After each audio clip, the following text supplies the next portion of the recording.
Well, tonight we're dealing with a subject I think even more difficult than the subject with which we dealt this afternoon. And we're going to talk about helping victims of sexual abuse and dealing with perpetrators of sexual abuse. And I'm going to do something with this, similar to what I'm doing with the homosexual, transsexual issue, is that rather than just breaking it into, as on the schedule it says, dealing with the victim, dealing with the perpetrator, I have more to say about the victim than the perpetrator, and I'm going to kind of mix together how you're handling these situations. It's really going to be a two-part on handling cases of sexual abuse. I'll get through as much as I can tonight in the time I have, and then when I speak about this tomorrow, we will finish, and I hope to have some time for questions as well. I want to say something in a word of caution, first of all, too, is that we have a responsibility. The primary focus is going to be our responsibility to protect victims.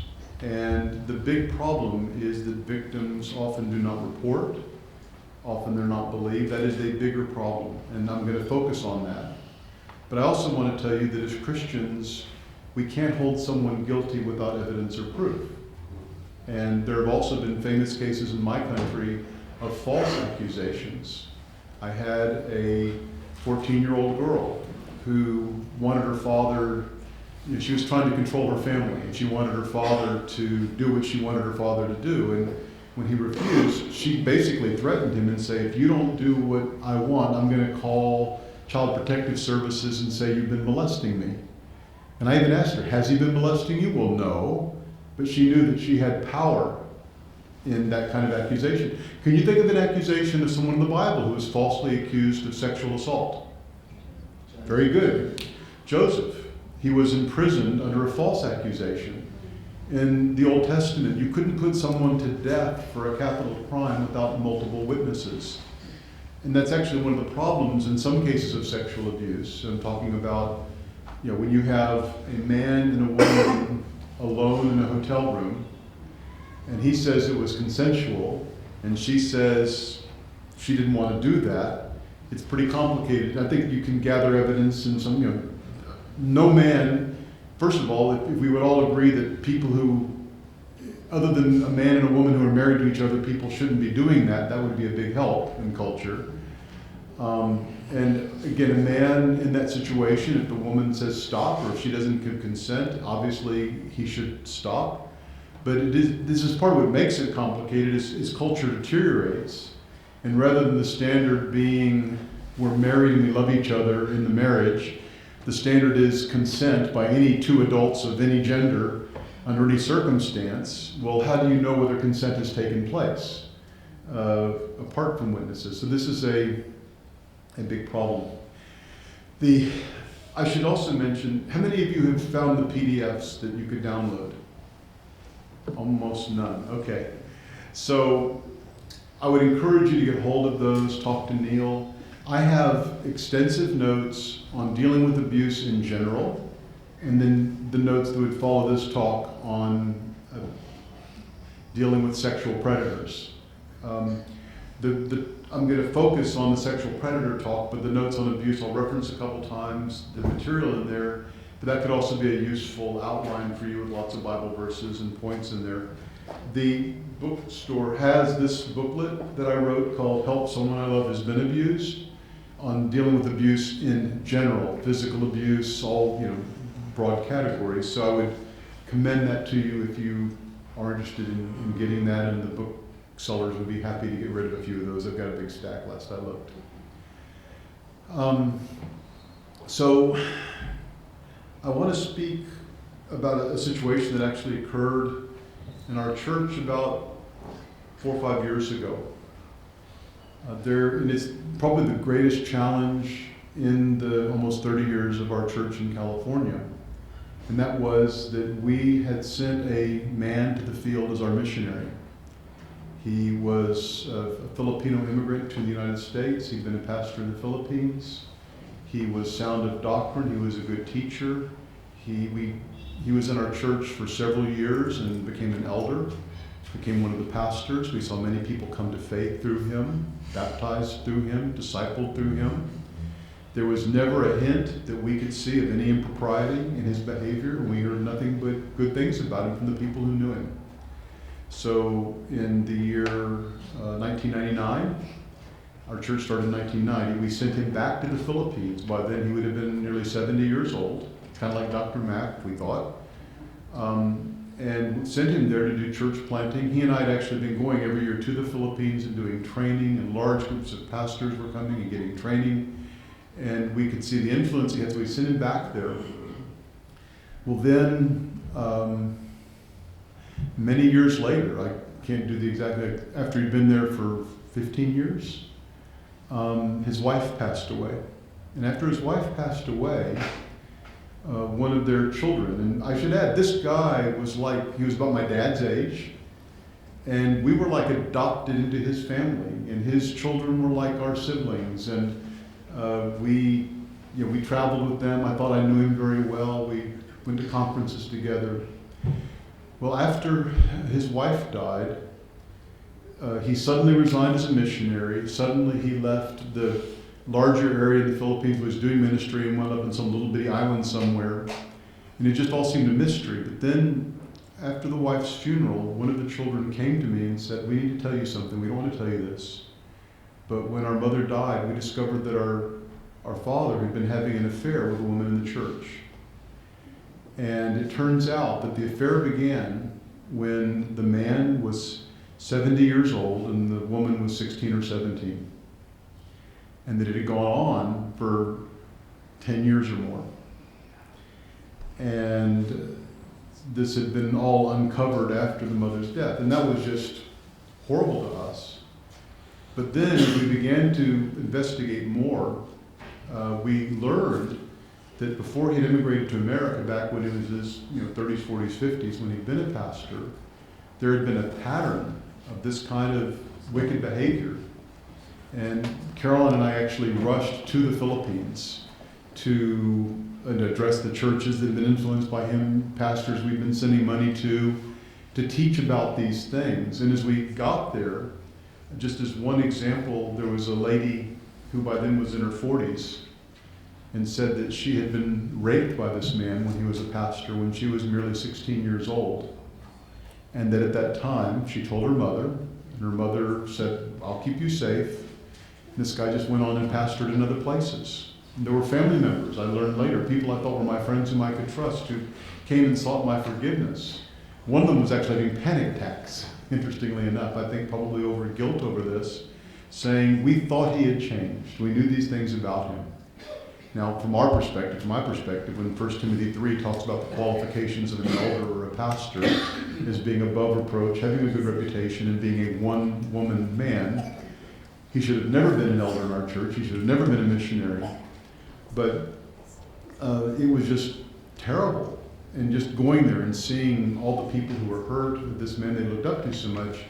And then after we got there, we learned about others, and it was mainly actually among American missionaries, I'm ashamed to say.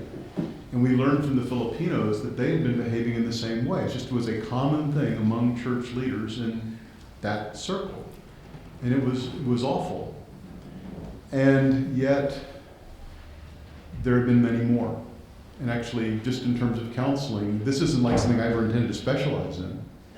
But we are working with some people who are missionaries in Central America, who are at a missions training facility, and they're doing counseling for the families that are preparing to go into the field and finding cases where here's a young woman deputized, raised her money, she's in her mid-20s, they're having all kinds of marriage problems. Well, it turns out that the youth pastor of the church that was her sending church that's still supporting them extensively, and who's the son-in-law of the senior pastor, had been molesting her and ultimately having sex with her when she was in her mid-teens up until when she went to college.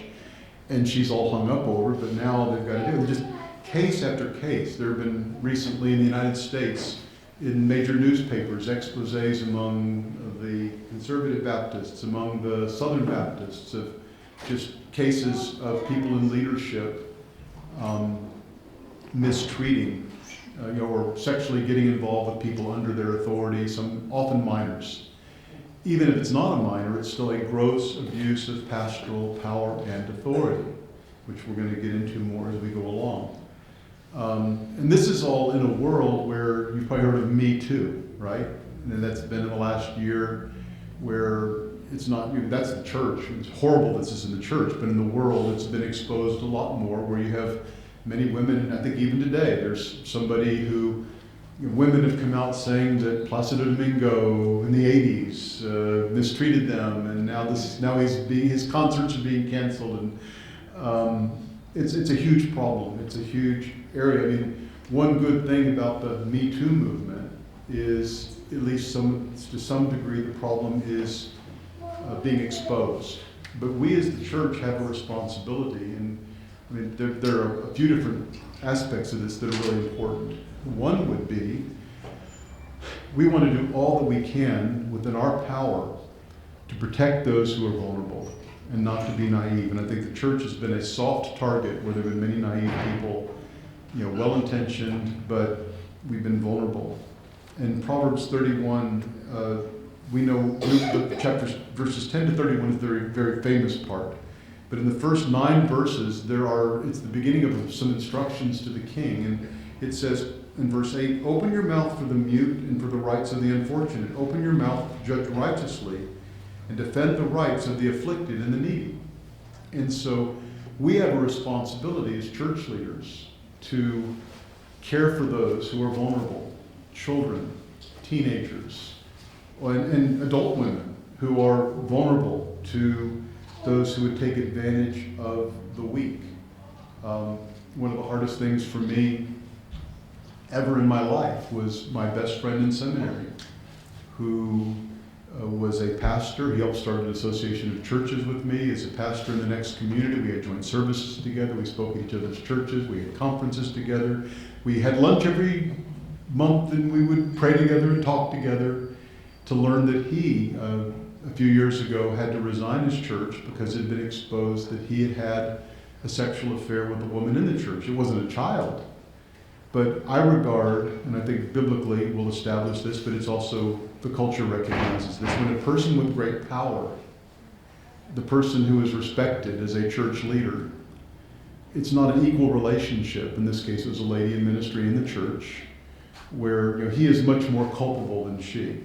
And just I want you to turn to 2 Samuel 13. What happens in 2 Samuel 11 and 12 is kind of building up to that. 2 Samuel 11 is one of the saddest chapters in the Bible until you get to chapter 13, where David, who up until then had just seemed to be doing everything right, suddenly acts like all the other kings of the earth. And he takes the wife of Uriah.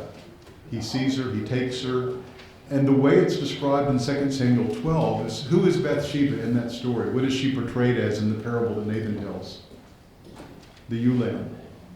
And the picture being, kings take things that don't belong to them, whether you like it or not. That's the picture of that David is the powerful king, just takes what doesn't belong to him, because when the king says, you come, almost anybody would say, of course I need to come, and Bathsheba comes, and people just debate whether she's responsible or not. She wasn't in some clawfoot bathtub showing herself off to David. She was probably cleansing herself from her monthly cycle of what was going on there. But regardless of that, David is far more responsible and guilty because he's the man with power. And so abuse takes many forms. And I want to go through a very unpleasant passage in 2 Samuel 13. And yet, as I've studied this, and I've read fairly extensively, I've listened to people who are experts who know more than I do, and we've counseled in these situations. We talk about the sufficiency of Scripture. And we have something that happened thousands of years ago, over 3,000 years ago, that is just like what's going on today. And it's something from which we can learn. And I don't have the statistics for this country, but in my country, sexual abuse is rampant in all status, every race, every economic status. There are 750,000 registered sex offenders in the United States. It's estimated that as many as 1 in 4 girls and 1 in 6 boys will be sexually abused as they grow up in their childhood. And it's interesting because as I started studying this, I remembered my own childhood. And when I was 12 or 13 years old, I had a job. I don't even know if you had such a thing, but I was a paper boy. So I would go on my bicycle and throw newspapers in the neighborhood to people who were on my route. And there was a guy on my route, a man, single man, who was very friendly to me. And I now look back, he was grooming me. And he was grooming other children in the neighborhood. And he had child porn. And he told me about it. He told me what was in it. He tried to show it to me. He tried to have other things. I had no clue the danger I was in as a 12 or 13-year-old boy. And I'm just thankful to God that when he tried to get me to do certain things, I just left. But I didn't tell my parents. I didn't tell the police. I just, okay, I don't want to do that. And I got out of there. Actually, I looked his name up a few years ago. He's in prison in Texas right now. I looked up that guy. But the Lord spared me. I also had a music teacher when I would be in a private room with him in lessons, and he was putting his hands on parts of my body that music teachers don't need to put their hands on in order to be able to successfully teach you to play music. It's estimated that the great majority of cases are unreported. I'm sure that's equally or more true here. It can have lifelong effects on people. Caroline has found herself counseling women, and actually she'd almost be better for this than I am. I've got some of her notes here, and maybe if you have questions you can talk to her later, but she's actually met quite a few young women in counseling where things have happened to them as they grew up sexually, they've been mistreated, and then when they get married they have a very difficult time adjusting to married life with their husband because of the bad things that happened to them when they were younger. And it's post-traumatic stress type things. It takes something that has been a wonderful gift of God and makes it into something that has been perverted even in the mind of the victim. So it has horrible effects. Justin Holcomb and his wife define a sexual assault as any kind of sexual behavior or contact where consent is not freely given or obtained and is accomplished through force, intimidation, violence, coercion, manipulation, threats, deception, or abuse of authority. So, what I want to do is go through 2 Samuel 13, the first part of the chapter, and it's of Amnon and Tamar, and it's going to be 6 lessons learned from unthinkable sexual abuse. It's lessons we all need. So I'm going to begin reading in verse 1. This is a very hard passage. But again, I'm thankful it's in the Bible because we need these lessons. We need to learn from these things.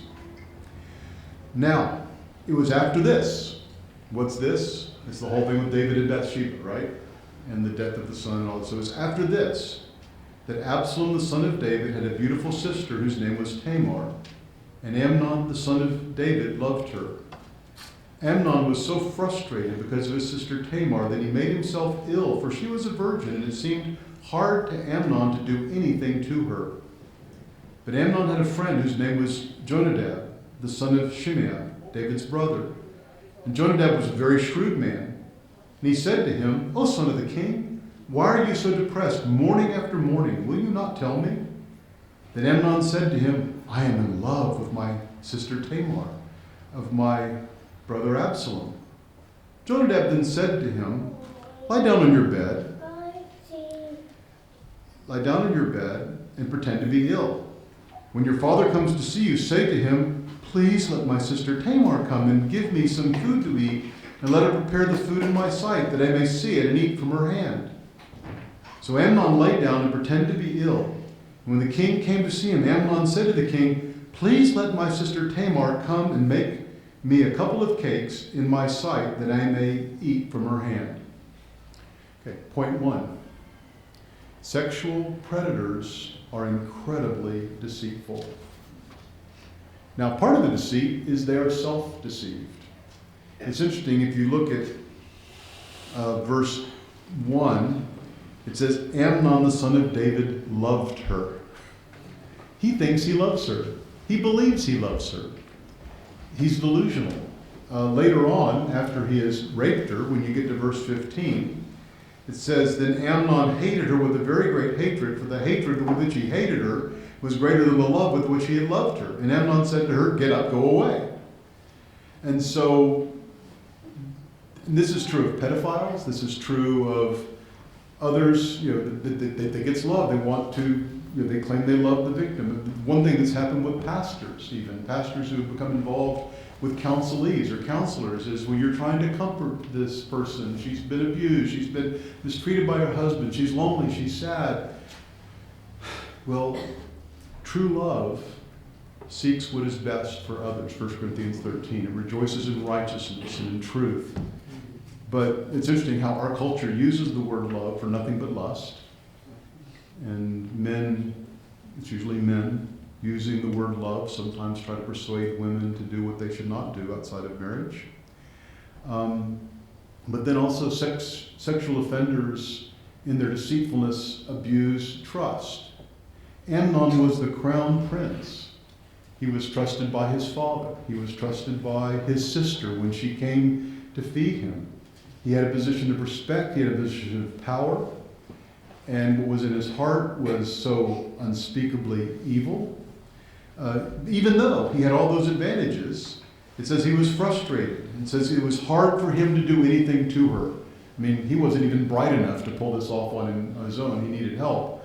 But he wanted to do something to her. That's a really bad motivation. But when his friend Jonadab comes along, Jonadab takes advantage of that position of trust to get Tamar into a vulnerable position. Here's a problem, here's a concern. There are people just like this all over the place right now. There will be people who come into your church. There will be people who are involved in your mission. I mean, there have been horrible stories of things that have happened even in missions and boarding schools, and they're evil, and they're self-deceived, and they're deceiving others as well. They gain your trust.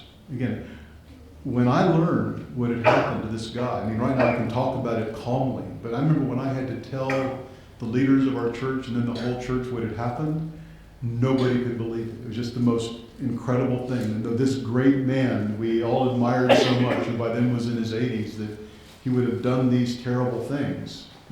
I don't know if I mentioned it, but this relationship with the girl began when she was 16 or 17, and it continued right up until the time, more than 10 years later, when the wife passed away, and the wife apparently knew. He was in our church for years. We never suspected. And so, in the same way, and by the way, here you have Jonadab's plan.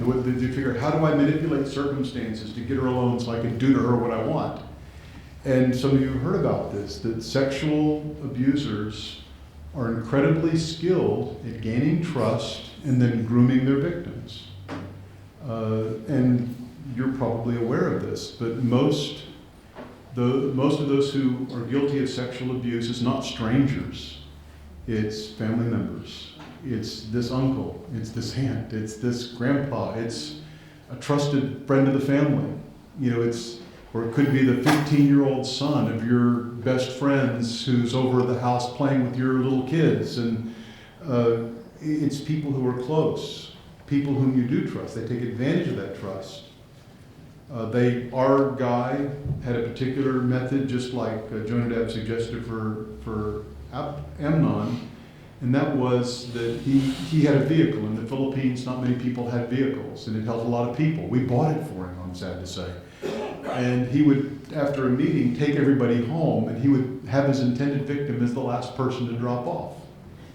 And then he would try to talk to them and say, well, you want to be married someday, and there are things you want to learn before you get married that'll help you with your husband. And that was his methodology. And actually part of what made one woman mad is she learned he'd been doing it with other women too, and it was not just her.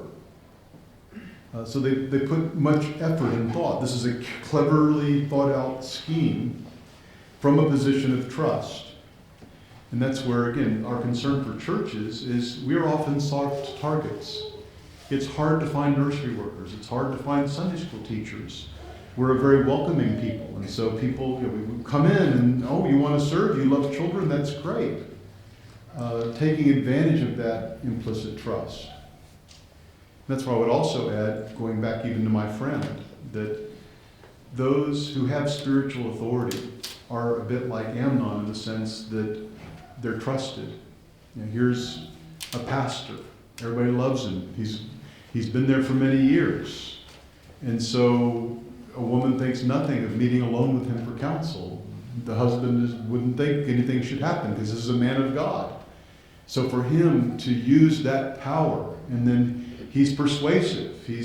That's his job, right? Is talking and convincing people of things. And he's persuasive and getting a woman to that position. She is responsible not to go along with him.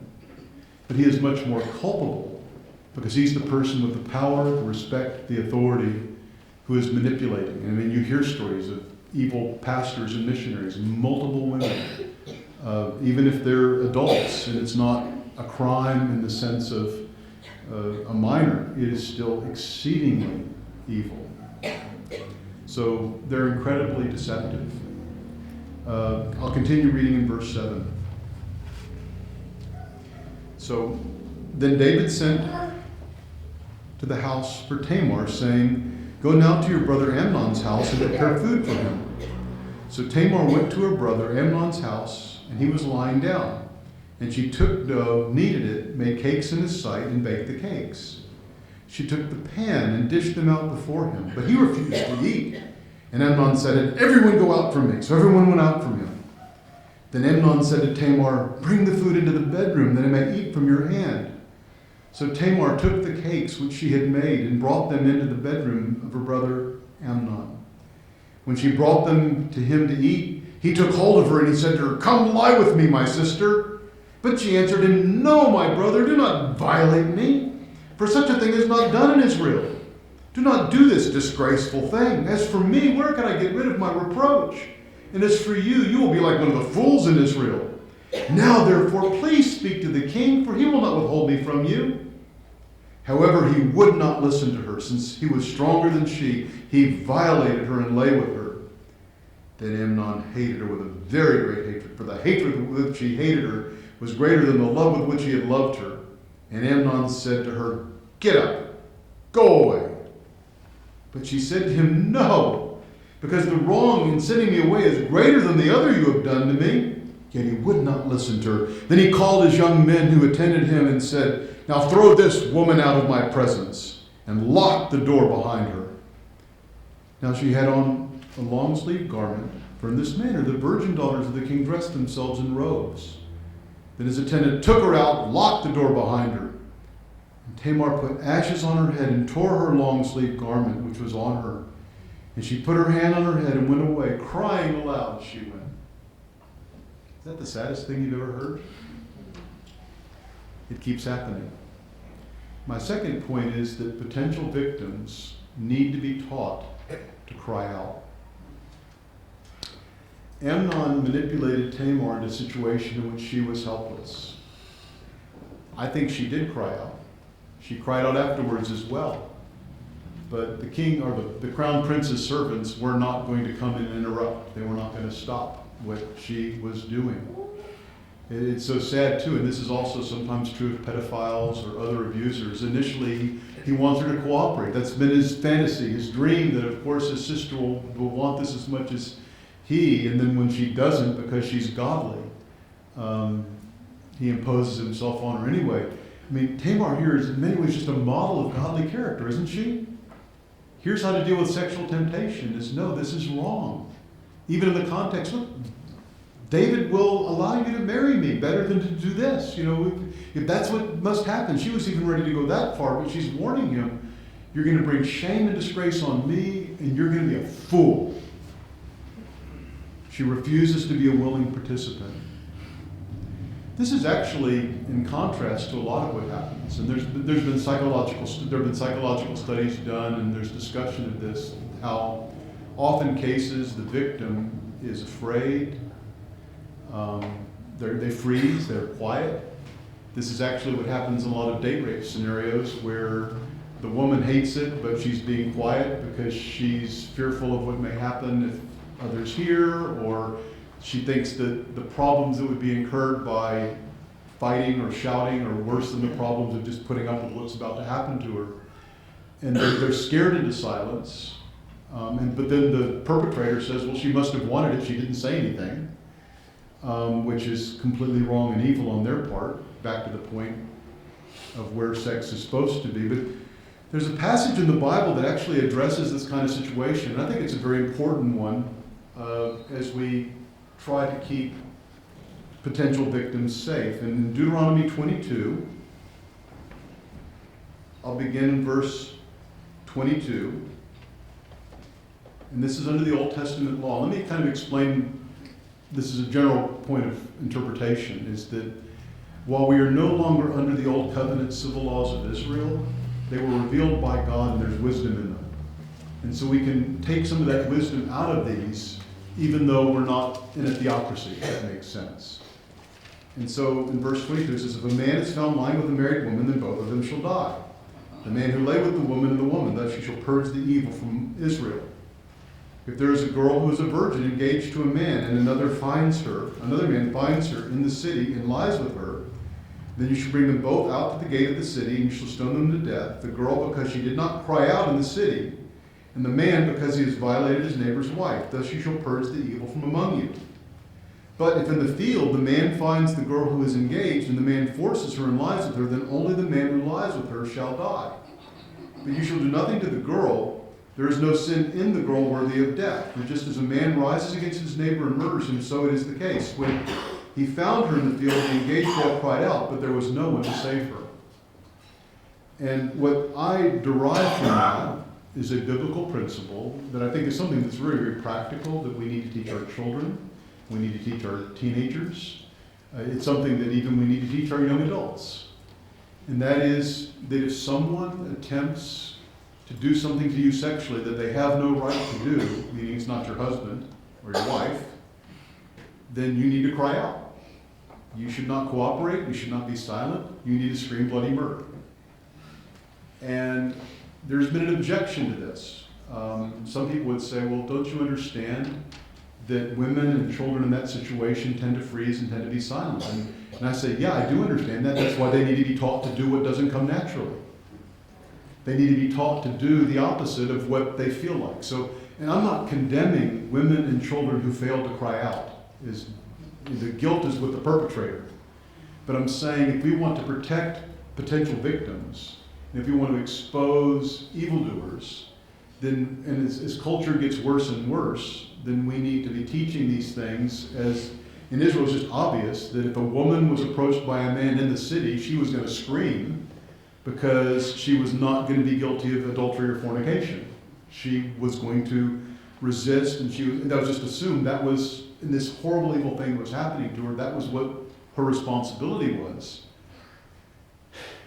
There was a case was in the news a lot in the United States, something that happened several years ago, where there was a seminary, a Southeastern seminary, and there were dorms there apparently, and the women were not supposed to have the men in their rooms and vice versa. But a woman had her boyfriend in the room, and they were making out. They were petting, touching, everything else. And her story would be things got to a point where she wanted to stop, and he kept going, and they had sex. Now, I think there's a lot of sin in the situation. I'm happy to hold the man primarily responsible. But she was in a seminary dorm. If she would have yelled and screamed, rape, no, stop, people would have come. And I think people need to know that's what you're supposed to do. And again, I sympathize that if she did not know to do that, and she's afraid, well, I'm going to get caught because I let him in the room to begin with, and I was already doing wrong things with him before I decided to stop. I understand why people are tempted to freeze up, but we need to teach our young people, and I would say this from a very young age. Most sexual predators do it many, many times before they're even reported, and many, many, many times before they get caught. And there's a real and present danger. And I think I've actually got a book in my pack if anybody's been seeing it, it's called God Made All of Me. And it's about teaching children about their body. But part of the purpose is to teach the children about their body in an age-appropriate way, that if somebody tries to show you parts of their body, or if they try to touch parts of your body, or ask you to uncover parts of your body, this is very, very wrong, and you need to yell. You need to run. We need to train them. This is what you do. We need to train our daughters and high school students and others. Again, predators. My wife and I, first time in South Africa, and so you think about, we go out and we went into Pilanesberg, and you see the lions and the leopards and the zebra, and you're thinking about, what do you read about? Well, the lion finds the weakest zebra, right? The slowest zebra that gets away from the pack. Well, predators hone in on the weak. And so someone who yells and screams is stronger. And again, they're just something that has happened in these situations. I'll give you another situation. Is once somebody cries out, oftentimes other people come forward. There was another situation that broke my heart. It was a pastor I looked at as kind of a mentor, and he would counsel women alone in his office, and I'll explain my policy is I never counsel a woman alone. I always have somebody else there. Ideally, that's why we're training women to do counseling. Titus 2, older women help the younger women. My wife is trained in counseling, and she does most of this type of stuff more than I do. But this pastor would counsel women alone. And one time the church secretary just saw this woman came out, and she looked very upset and very distressed, and said, "What's wrong?" And the woman finally revealed that the pastor would pray with her, but would fondle her and put his arms around her and put his hands where they should not go while he's allegedly praying for her, like, "Oh, let your pastor pray for you." Well, once this became exposed to the church, there were many other women who came forward and said he'd been doing the same. These guys aren't satisfied with one or two. It keeps happening. And I realize it's very hard. Probably some of you, it's very hard to hear about these things. But actually, I mentioned that when we were in the Philippines, and I was teaching these things to the leaders there in the aftermath of this man being exposed. And this is when a woman in her 40s came to Caroline and said, "I need to talk to you." And she talked about how when she was about 16, this pastor had raped her. And she told her mom. And she was in tears. One reason she was in tears, she was thinking, if I would have only spoken up then, maybe all these other bad things wouldn't have happened. Maybe he would have been stopped then. Now, one thing I'm going to have to say I don't like saying is that human justice often fails in these situations. We're going to get to that in a moment. And I'm not sure anything would have changed if she would have cried out like she should have in terms of exposing him, but at least she would have done the right thing, which is what really matters. I mean, one really sad thing about these situations is that even when people do cry out, churches, families, government institutions so often fail in their responsibility to protect the weak. One thing, this is true of cases of abuse in general, is abuse of all kinds, especially when women are abused, is way underreported. And there are many reasons. Sometimes there's false guilt. Well, I did let him into my apartment. False guilt for a wife. Well, if I'd been a better wife, he wouldn't have hit me. That's what he tells me.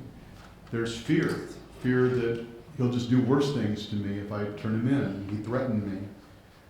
Fear of retaliation, fear of people won't believe me. Everybody thinks he's such a nice guy. People will never believe a pastor would have done that for me alone. So we need to, because we're going to get to our responsibility to expose abusers, it's very important that these situations, that the woman learn to cry out. And again, Tamar, she cries out big time, doesn't she? It's a cry for justice, which sadly goes unheard. But a big reason to cry out is essentially the golden rule. Is that even if, like in the case of this woman, she told her mom, and the mom said it won't happen to you again, the 40-year-old, now 40 when she was 16, the mother couldn't protect everybody else from this pastor. And that's what, right, you've learned about these things where pastors, priests, they do it in one place, they can move on to another place. The golden rule, that it's not just for your sake, but it's for the sake of all the other victims if you don't do something. But there may be a price to pay, I'm sad to say, is that there's some people who cry out and they're blamed. And even the girl in the film, well, you must have seduced the guy, it must be your fault. Which is kind of what Amnon does here. Essentially, when Amnon kicks her out, he doesn't even call her by name. Get this woman out of here. So, first point is sexual predators are incredibly deceitful. Second point is that potential victims need to be taught to cry out. Third point is that we need to help and protect victims. And this is protection on the front end and, if necessary, on the back end. Okay? And when you read about this, you can, some of this is on David, right? I mean, Tamar is naive. She trusts her brother, she trusts her father, she just does what she says, she's a submissive daughter.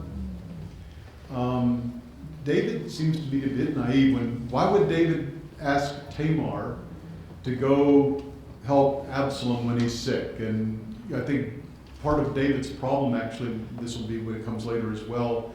It says later of Adonijah that in 1 Kings 1 that David had never crossed him at any time. That was another one of his sons. So she should have been protected on the front end. And this is where, again, we as parents, and we need to teach parents that we cannot be too trusting. Family members, children of your best friends, other relatives, whatever, that the cases I've had to deal with, where it's been a church friend, it's been the 15 or 16-year-old boy and the 11-year-old girl, even in the same family, sometimes step-son and step siblings, sometimes real siblings. We can't we can't totally protect them from every possible evil. We should be aware that 16-year-old boys who are sexualized by the internet and culture, no matter how sheltered you think they are a danger around children. And we want to protect on the front end as David failed to do. But then, even more sad is when Tamar walks out of there, and I don't know exactly what her options were, but it seemed like a lot of women today would do, is you put back on your clothes and you walk out and act like nothing happens. So someday somebody will want to marry you, and Amnon's not going to tell, so move on with life. But no, she tears her clothes, she puts ashes over her head, and she weeps. And this is a cry for justice. This reminds me of the blood of Abel crying up from the ground for the evil done to him, and the Lord hears, he sees. So this is when she's this way. Then verse 20. Then Absalom, her brother, said to her, "Has Amnon your brother been with you? But now keep silent, my sister. He is your brother. Do not take the matter to heart." So Tamar remained and was desolate in her brother Absalom's house.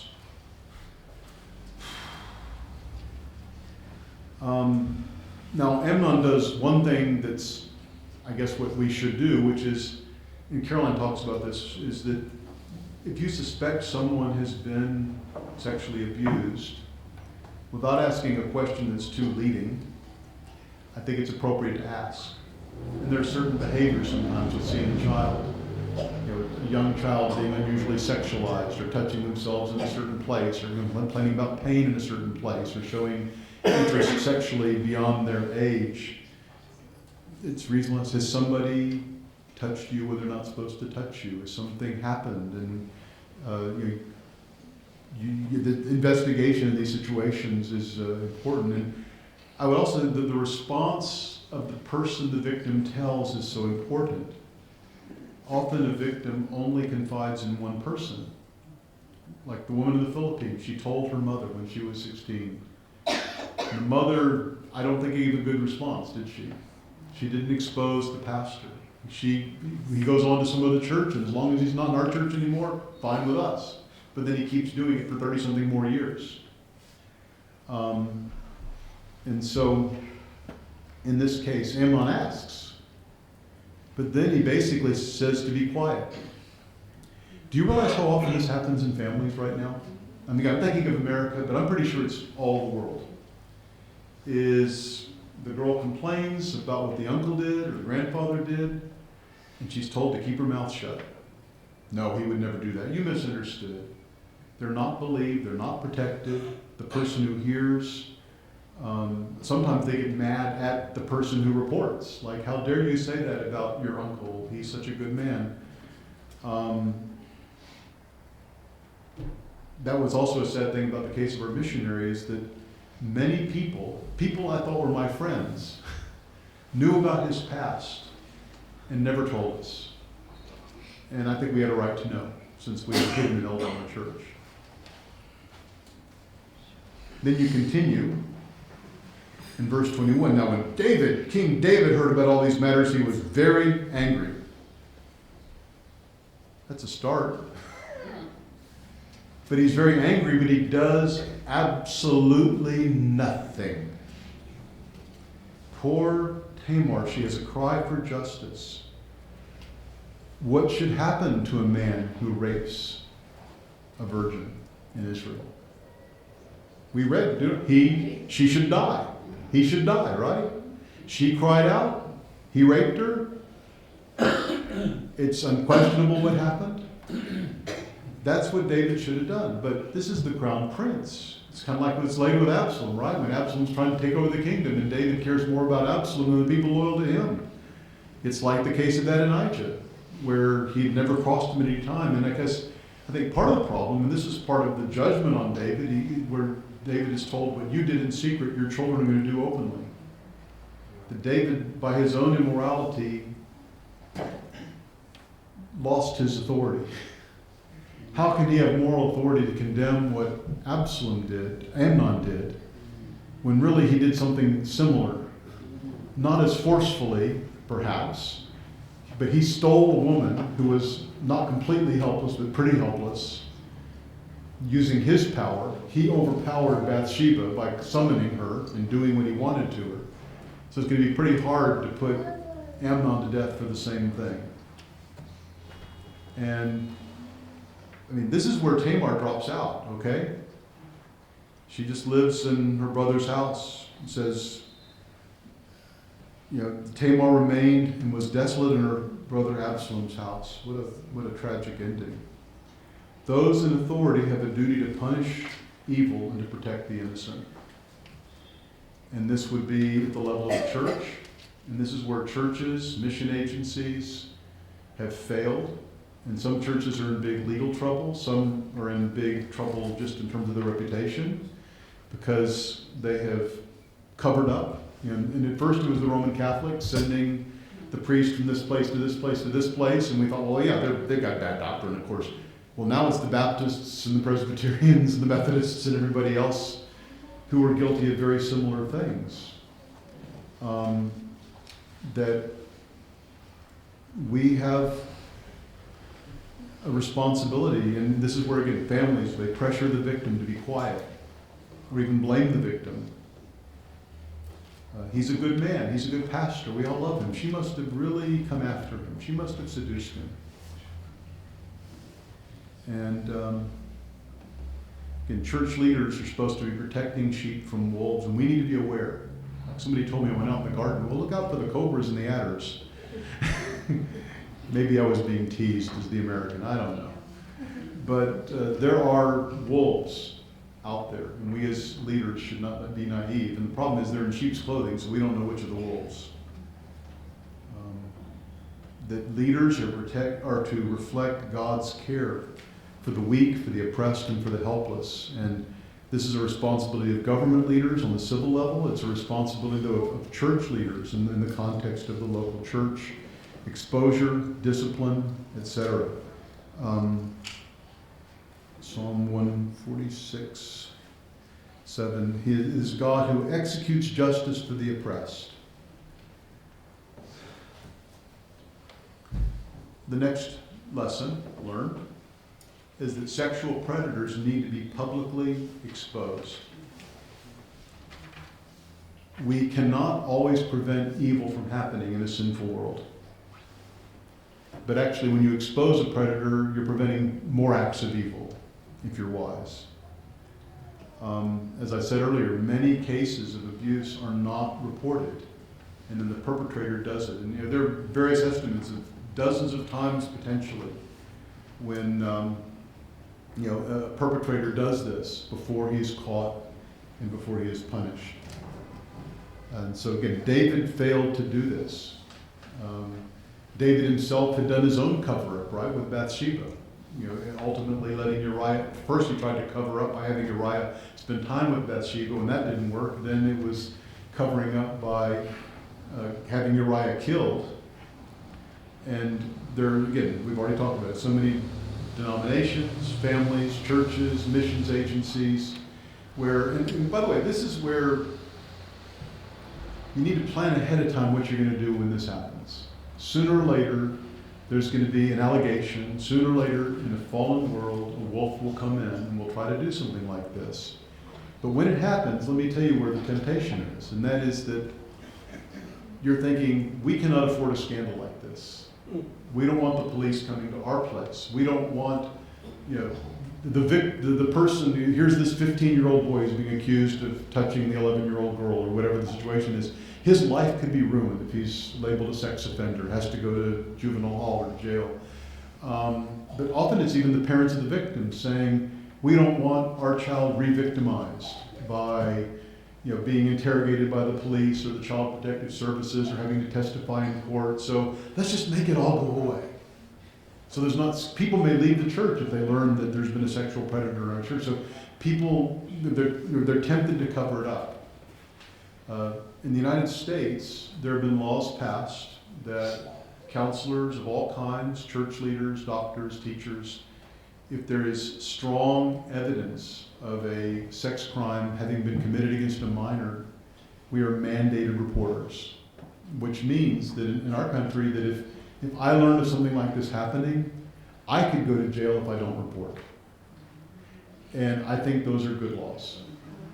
And I've asked questions since I've been in South Africa, and I've also realized within South Africa there are different communities, even they function in different ways. But Romans 13 says that God has given the sword to the government to punish evildoers, and they execute justice on God's behalf. And I would also say that part of their job of executing justice is their job to investigate. We're not investigators. That's not what we know all about. And so when there is a credible allegation of sexual abuse of a minor, this is a crime. It's not just a church discipline matter that can be handled internally. It's a crime which needs to be investigated, whether the allegations are accurate by the government, and the government has the responsibility to punish those who have done wrong. And that's part of our submission to government authority. And again, sometimes the person who did it, he's crying, he says he's so sorry. It doesn't matter. When a crime is, if somebody comes in and tells you they've murdered somebody, you have to report that too. It's that serious. And again, the way you have to handle this is you need to have a policy in place that when an allegation takes place, this is what we will do. You have to make up your mind, this is what we're going to do.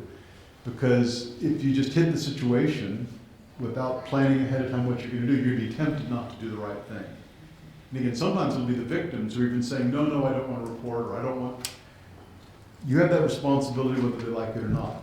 Now, as I said earlier, not every accusation must, not every person who is accused is guilty. Thinking of the case of Joseph, and there have been some famous cases in America where people were accused, and later it was shown they were not guilty.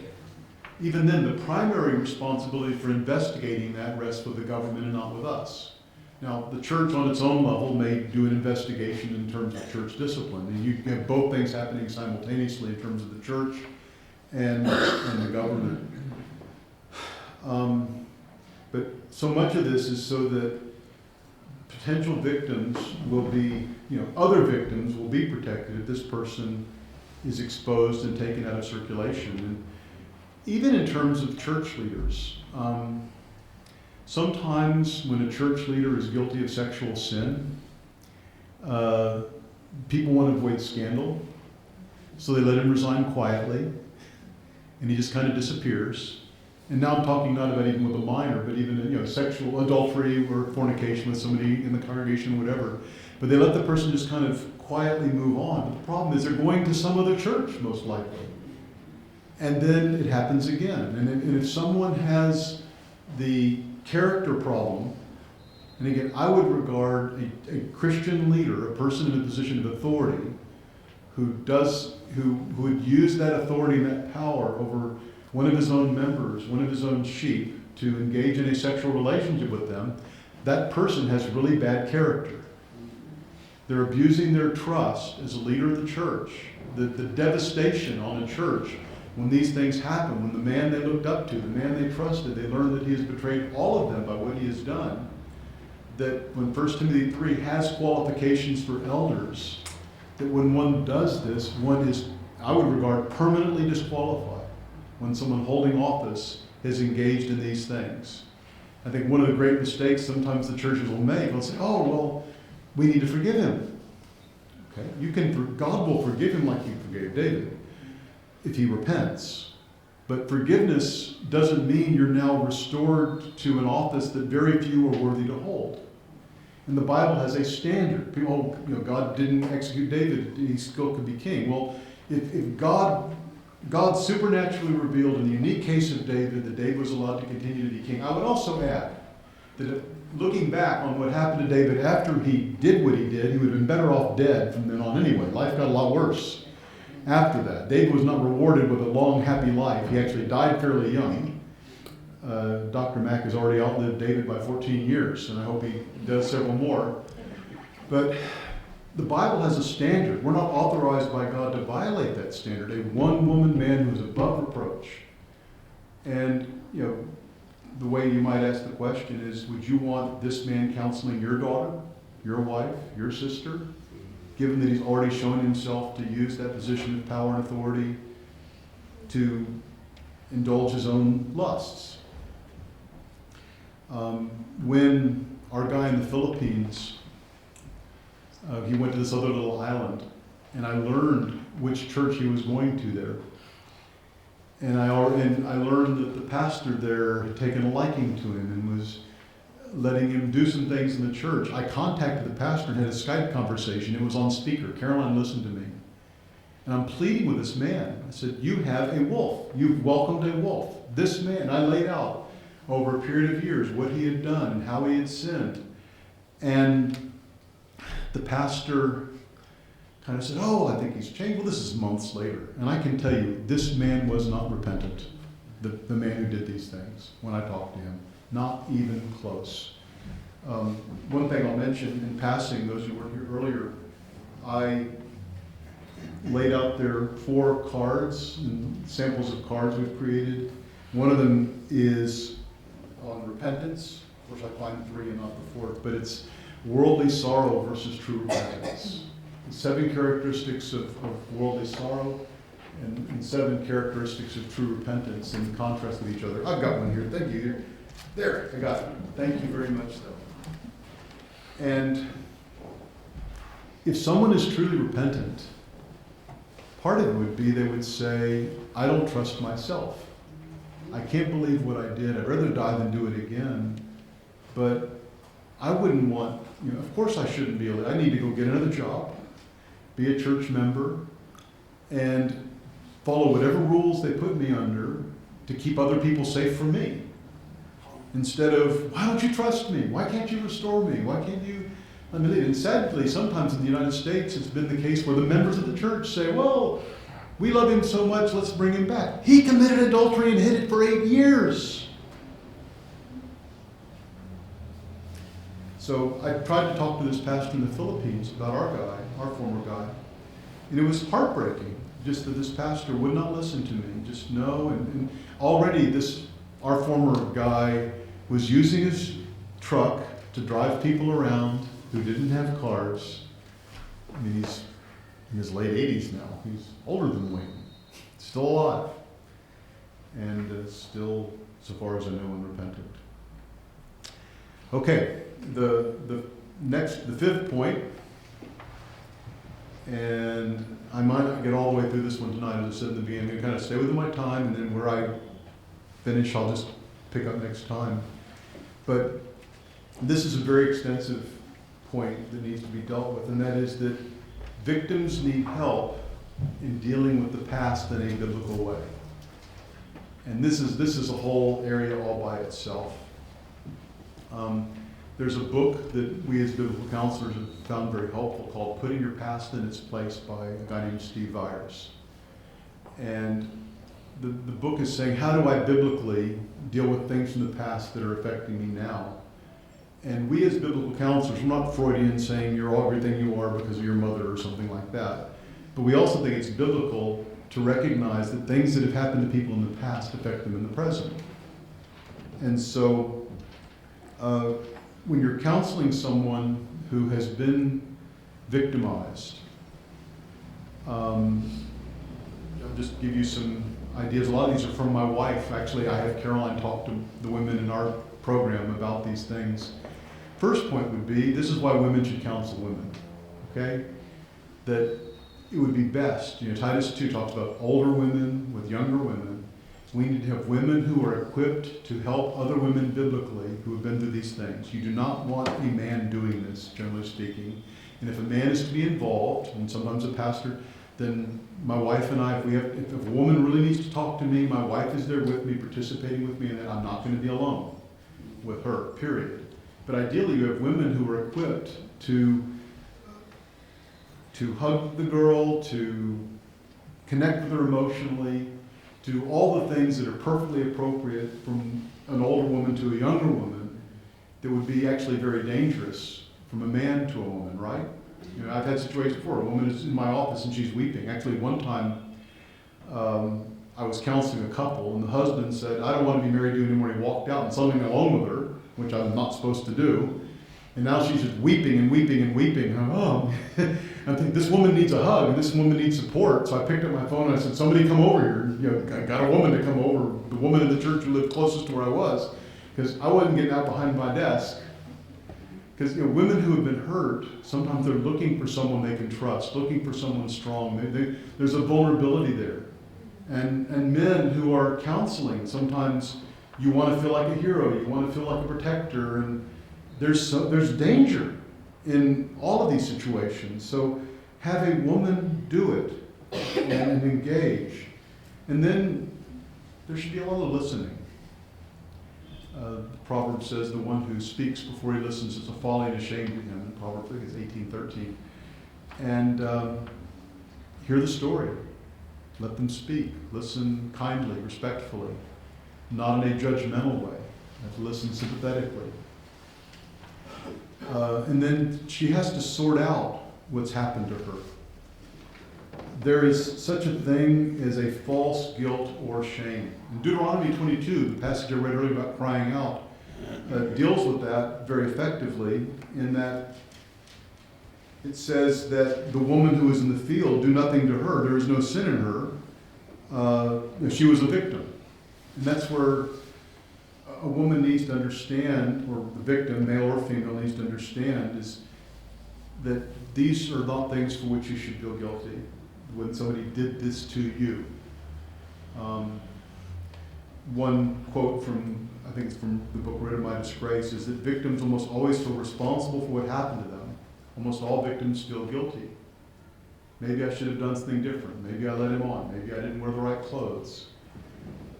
One area, I don't want to go into this in detail, but there are situations where a person who was sexually molested, God has designed our bodies to experience certain things when they're touched in certain ways, even if the person who's touching shouldn't be touching. And sometimes there can be a lot of guilt over that. And that too would be a false guilt, in the sense that, yeah, your body did what God designed it to do one day when you have a husband or a wife. This person, in a very evil way, encroached upon that. But you were not, you're not sinful because your body responded to the evil thing they did to you. So sorting out true guilt and false guilt. Now, in Tamar's case, there was also the sense of shame and disgrace. It was a shameful thing done to her, even though she was not guilty. And what do you say? And all I can think of is there's someone who took our shame, as it says in Isaiah 53. In Hebrews 12, he endured the cross, despising its shame. Our guilt, our shame has all been laid upon him. And now he has clothed us in his perfect robes of righteousness. And there's nothing else I can think of to say to take away those horrible feelings of shame, other than as we look to Christ, who endured the shame of the cross for us and took away our shame as well. I think there are many other issues that come up. One is then to really understand the magnitude of the sin committed against her by the predator. When a predator has groomed the victim, when the predator has said, well, we have our little secret and you can't tell anybody, and if you tell anybody, you're going to get in trouble. If you tell anybody, I'm going to get in trouble. I can go to jail. The guy who was grooming me when I was 12 said, if you tell anybody what I showed you, what I've got here, I would go to jail. And trying to make you an ally, and just realize that what this person did to you was exceedingly evil, hateful. God hates what this person did to you, and they are responsible and not you. It's a very important point. Holcomb writes, don't confuse legitimate conviction of sin with a false sense of guilt for wrong done against you. Now, my next point is controversial, but I think it's biblical. And that is that there are many cases where the predator is by far guilty of the greater sin, but the victim may be responsible of responding sinfully to what happened to him or her. And the older they are, the more responsible they are. I'll go back to the girl who was 16 or 17 when this guy who was 70 came after her. Biblically, she should have cried out when he first tried. But they actually, after a while of his manipulating her, and again, I hate what he did, and part of it is she's probably thinking, well, nobody's going to want to marry me if anybody knows what I've done or what he did. But part of what happened is that relationship continued as a consensual relationship for many years, where they were engaged in sin together. And so it started with him as the aggressor and him manipulating her. She chose to continue in that relationship. Now, a psychologist might say, well, she's been brainwashed or she's been controlled. I think there's some truth to that, in the sense that that's what he was trying to do to her. But biblically, she is responsible for her willing participation at that point. And so, and this is where actually one thing that was really encouraging in the Philippines is there was a church where we've been going and doing biblical counseling training for quite a while. They're still involved in biblical counseling training now. And there was a woman there. Caroline met with the lady who had, from 17 to whatever age she was, late 20s, been in this sinful relationship, what became a sinful relationship. And Caroline met with her and tried to help her. But then we were able to pass her on to another woman who was living there, part of a good church, who continued to help her work through. Here is where I had been sinned against. But in Byers' book, he talks about when you've been sinned against, you can either respond in a righteous way, which would be crying out and getting away, or you can respond when you've been sinned against in a sinful way and sin more. And so in that way, she needed to be helped to deal with her own guilt of willingly. She was the piano player and the women's leader, and she continued to live this sinful double life, and she is responsible for that. Another way where there can be a temptation to respond sinfully would be when the victim is often young people, when they've been sexualized at a young age, victimized, are tempted to act out sexually. And we actually had a case right before we came here a couple weeks ago of a woman now in her 30s who described how her brother had molested her when she was a child. And she really believed that contributed to her as an influence on her being promiscuous into her teens. And again, I would say that he is the perpetrator, he is guilty, and we're dealing with how she handles that. But that, she at that point, and this is where counseling comes in, is how do you avoid the temptations that come with that? And this is where the hope of the gospel comes in, that in Christ you're a new creation. Here's where 1 Corinthians 10:13, the biblical counseling verse, we know, so no temptation has come upon you except what is common to man. God is faithful. He will not allow you to be tempted beyond what you are able, but with the temptation will provide a way of escape. Which could mean what happened to you may be an influence on you that will tempt you more sexually in the future. But you don't have to give in to that temptation. In Christ, you can walk in the Spirit, not going after the deeds of the flesh. You're not condemned to becoming a person who's promiscuous or homosexual or whatever could happen to you, as you are a new creature in Christ and you can learn to fight those sins. There are many other counseling issues that almost each requires another session. Some are dealing with depression, fear, anxiety, flashbacks. A problem can be, actually there's a book, I only have one copy of, I don't know if they have it, they may have it back there actually, by Bob Kellerman on sexual abuse, and it actually goes to the Tamar story. And it's not uncommon, the case I talked about that Caroline has, where because she has such a dirty and disgusting view of what happened to her, or a twisted view, then when she gets married and sex is supposed to be a good and beautiful thing, now she can't engage in that because of guilt or shame or just negative memories that are connected to the horrible things that have happened to her. So there are many issues that can be temptations for survivors. But again, that these can be influences, but they're not determinative. We're not robots that are programmed by our influences of nature and nurture. That as believers, we are beings that who have been set free from slavery to sin, who have the Spirit of God dwelling in us, and are able to overcome. And just, I guess, as something to give hope, and I plan to give a lot more hope tomorrow when I finish this. I've got a happy story of a Tamar who is flourishing. Not this Tamar, but another Tamar. But I think of Joseph in the Old Testament. He's a great person to use as an example for those who have been mistreated. And his brothers did horrible things to him. They beat him up. They left him in a pit to die while they ate their lunch and were so hard-hearted.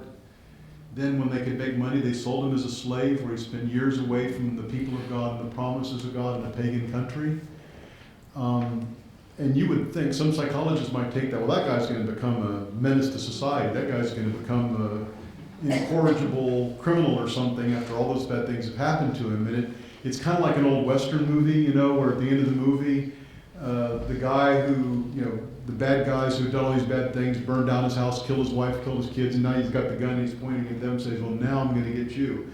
That's the way Genesis ends, where Joseph's brothers are standing before him, begging for mercy.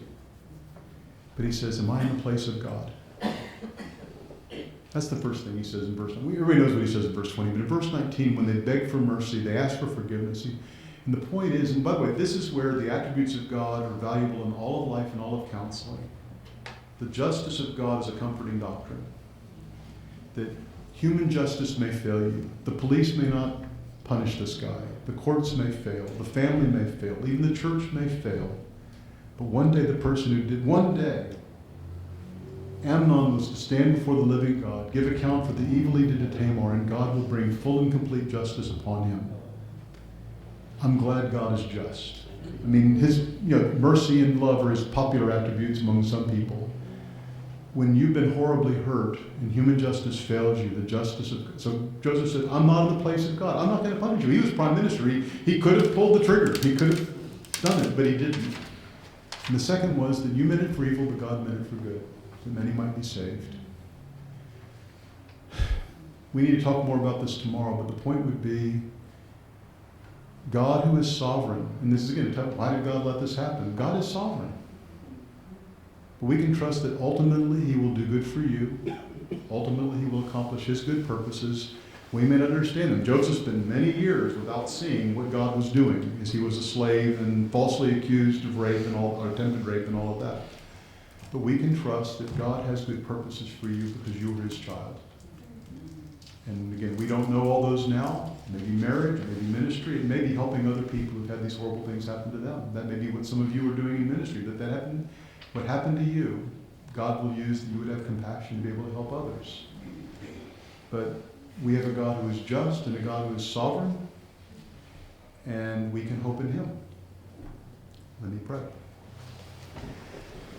Father in heaven, we are grieved that as sins come into the world, that horrible things like what Amnon did to Tamar still occur. We pray, Lord, that you would help us in our positions to protect the weak, to prepare people, the young people, to cry out. We pray, Lord, that you would offer the protection to those we love. I pray for anyone here tonight whose heart is heavy because they're remembering horrible things that happened to them, that you would help them to give thanks for their salvation, help them give thanks for Jesus who was abused for us, that we might be forgiven and transformed and saved, that he sympathizes with us in our sadness, our sorrow, and our pain, and he helps us in our weakness. We pray these things in his name. Amen.